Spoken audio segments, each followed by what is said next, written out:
Namaskar. My name is Sneha Sadhu. I am 15 years old and attend Alliance Academy for Innovation in Cumming, Georgia. My name is Joshi. I am 15 years old and attend Buford High School in Buford, Georgia. As a first-generation American Kashmiri, I'm extremely grateful for the opportunity to learn more about the history of Kashmir. This has been an eye-opening experience and has allowed us to learn more about Kashmir and the roots of its conflicts. Although we have not personally experienced the impacts of Article 370, our goal is to accurately convey the information and opinions we have gathered about this intriguing topic. We hope you enjoyed this video about the history of Kashmir and Article 370, as well as its influence on the region for years to come.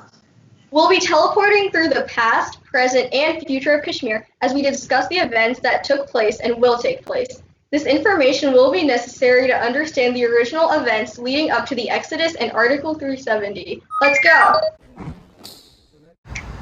Here we are in 1947. J&K is a region on the northern borders of India and Pakistan, which consists of Kashmir, Jammu, and Ladakh. Jammu was Hindu-dominated, while the majority of Kashmir was Muslim-dominated. Ladakh, on the other hand, was a Buddhist-majority region. At the time, Kashmir was known as the literal heaven of the earth. The region's beauty was incomparable and boasted of majestic landscapes with flowing rivers. Unfortunately, the region suffered from immense and violent consequences. In 1947, when the partition of India took place, the partition of India was the division of the country into India and Pakistan. This occurred because Muslims violently expressed their desire to be governed by Islamic rule. Those on the wrong side of the partition, based on religion, were forced to migrate, which led to religious oppression for decades to come. Some did not want to move because 15% of the Pakistani population was Hindu, while 12% of India's population was Muslim. These numbers have since then changed into the Pakistani Hindu population that has decreased to 1% and the Muslim Indian population, which grew to 24%. After the partition of India, India still had control over most of J&K. During that brief period of time after the British left, the Prince of Kashmir chose to stay independent and not belong to either India or Pakistan. However, Pakistan controlled much of western Kashmir now, because state-sponsored pro-Pakistani rebels took over half of the region and almost captured the capital. Due to this, Kashmir turned to India for help. Under the treaty referred to as the Instrument of Accession, India provided aid to Kashmir by pushing back the rebels into one-third of Kashmir, which became known as Pakistan-occupied Kashmir. India was granted control over most of J&K, minus Ladakh, which became its own region. Article 370, which was implemented on October 19, 1949, was created 2 years after the Instrument of Accession to please the Muslim majority living in the region. Unfortunately for India, it barred all Hindus from moving into and purchasing property in Kashmir, which satisfied the Muslim majority living there. This article, now part of the Instrument of Accession, was later added into the Indian Constitution with the intention of being temporary. Nehru, the Prime Minister of India at the time, made the difficult decision of adding it, because he believed it would protect Hindu lives from rebels and that the Muslim rebels would discontinue the violence towards Hindus. Article 370 had some serious side effects to Kashmir and its people. After it was implemented, corruption and militancy rates skyrocketed.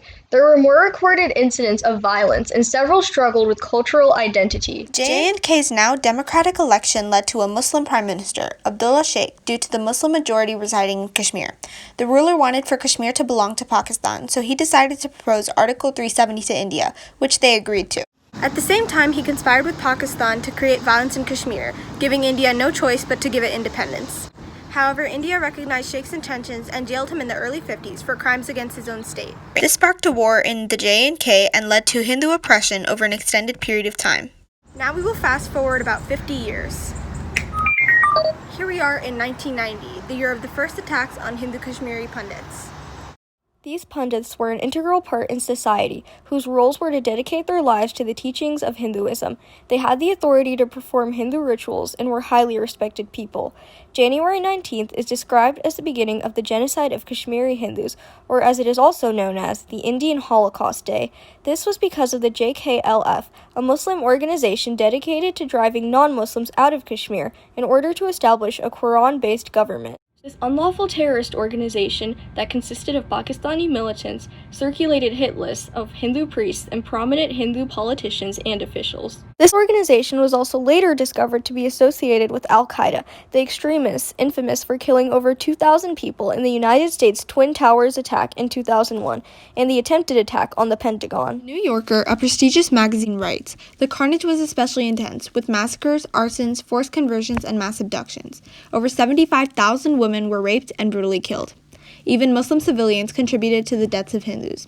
These inhumane acts of violence led to what is known as Exodus Day by the Kashmiris who were forced to flee their home on the 19th of January 1990. The word exodus is defined as an emigration of a large number of people. However, the definition does not even begin to describe the horrors of what Kashmiris faced when the only chance for survival was to leave behind their paradise. Their paradise had now become a brutal war zone, filled with the bodies of innocents and the tears shed for them. After the exodus, the Pakistani government was in full control of the terrorist organizations active in the Kashmir region as well. Unlike before, the demographics of Kashmir was now 99% Muslim and only 1% Hindu. Kashmiri Hindus that remained and chose not to abandon their state were herded into refugee camps in Jammu and had to survive in squalid conditions. This horrid environment caused the deaths of thousands, most of which were children. My mom's side of the family were part of the horrific exodus. My uncle, who was only 9 at the time, says, "It was surreal. On one side, you were relieved that finally you and your family will be able to get away and be safe, but at the same time, you were forced to leave behind your homeland that you loved, the only home that you have known, and knowing that possibly you were seeing your ancestral city, the house that your family built and you have spent your growing up years for, the last time in this lifetime." After seeing these horrific actions that took place in the past, now let's fast forward 30 years into 2020, the present. On the 5th of August in 2019, about 70 years since the British left in Kashmir, India revoked Article 370 and Kashmiri Hindus rejoiced. This decision was made after the BJP, the current ruling political party of India, campaigned that Kashmir's limited autonomy has caused religious separatism between the people in the region. Several Hindu nationalists have argued that India, a Hindu majority, should not bend its will to Muslim majority Kashmir. Article 370 has hindered the potential unity due to elevated rates of violence and the economic situation between Kashmir and India as a result of Hindus being unable to buy, own, or invest in anything related to Kashmir. Narendra Modi, the current Prime Minister of India, hopes that the removal of the article will allow an economic connection between India and Kashmir and help forge a road to peace and prosperity. January 19th will forever be known as a sacred day of remembrance to honor Kashmiri Hindus' lives and the homeland that was brutally taken from them. This year marks the 30th anniversary of which Kashmiris had to leave their home. However, even for the people that left Kashmir, there wasn't always a 100% chance of survival. My mom and her family at the time had to live under extreme conditions once they left Kashmir and had to start over from nothing, with 8 people living in one room. To recognize this harrowing day, famous Indian actor Anupam Kher spoke with Times Now regarding his experience as a Kashmiri pundit. Here is the direct line Anupam Kher said. इन्हीं नारों में एक नारा था, कश्मीर बनेगा पाकिस्तान पंडित आदमियों के बगैर पर पंडित औरतों के साथ. This was a line that tormented many. The severity of the situation was to the point where women and children would hide in small enclosed spaces regularly. During the 30th anniversary, Kashmiri Hindus from all over the United States held events in memory of the lives lost. Kashmiri Hindus in traditional outfits participated in candlelight vigils, peaceful rallies, group donations, and various public gatherings. One of the more notable demonstrations was organized by the KOA and consisted of the Kashmiri Pundit community congregating in front of the White House and discussing the life-changing ordeal they had to go through in order to survive. These demonstrations really honor the innocent lives lost in the Exodus and will continue to embody the unbreakable spirit of the Kashmiri Pundits. Now we'll see the impact of the revocation of Article 370. Let's go to 2040. Here we are, back in the beautiful region of Kashmir. It has been about 21 years since Article 370 was repealed, and Hindus have come to return to the land which they once called home. Of course, many have been hesitant, as the Exodus has left them with traumatic and unforgettable memories of violence and bloodshed. There is also the fear of terrorists in Kashmir that target the Hindu and Pandit community. However, despite all of this, the Hindu population, which has steadily been growing, has forged a home in their motherland and have integrated much of their culture back into society. The Hindu population in Kashmir has increased considerably as compared to its original numbers before Article 370, resulting in national integration. But, as feared, there has been some brutality towards Hindus during this period, yet it does not compare to the fighting in the past. Some Hindus have risen to power in the region and have enacted laws to protect and ensure equality between the two major religions. Unfortunately, Pakistan is not happy with this recent development. They still wish to have control of Kashmir and have tried to organize riots and spread anti-India propaganda throughout the region. Despite this, the Pandit community has persevered and now makes up a little over 1/6 of the population. Let's return to the Kashmir they called heaven on earth before the conflicts. The topic of the true ownership in Kashmir is a controversial debate, with several arguments in favor and against each side.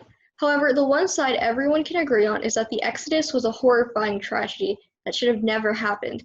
Many innocent people died, including small children. Others were forced to flee from the one place they called home. We understand that there were ongoing religious tensions in the area, but regardless of the conflicts, an event like the Exodus should have never happened. Even after this inhumane act of violence, nothing was accomplished. Terrorists still roam and riots are still breaking out in the region, causing more suffering to the people. After studying Article 370, it can be concluded that without the few Hindus that remained in the region, there would have been more terrorism, as it caused Muslim terrorist organizations to gain momentum and become stronger. It is important to note that many Muslims did like the article, as it gave them limited autonomy and a way to self-govern themselves to a degree. Without the article, there may have been less of a basis for prominent terrorists and insurgent groups to start up and grow their organizations to such heights, since there would be even more fighting due to the increasing number of religious conflicts.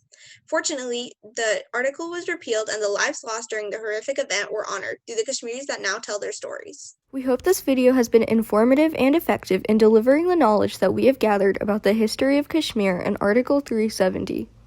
We would like to thank Sharada Peeth for giving us this opportunity to learn more about Kashmir's cultural roots. Shukriya.